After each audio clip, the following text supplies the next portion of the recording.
Dia di antara alam kena lahir Nabi adalah runtuhnya kerajaan Kisra. Ialah sebuah kerajaan yang itimah pedung, sebuah kerajaan yang itimah apui. Meninggal kerajaan tersebut, runtuh kerajaannya. Batun tersebut juga lahir dia.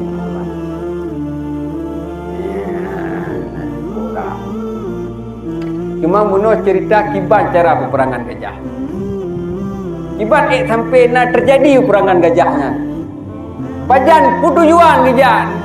Raja Abraham kena negara Mekah yang kena pok Kaabahnya. Karena Raja Abrahamnya adalah naik pegat sesuatu yang sangat hayu.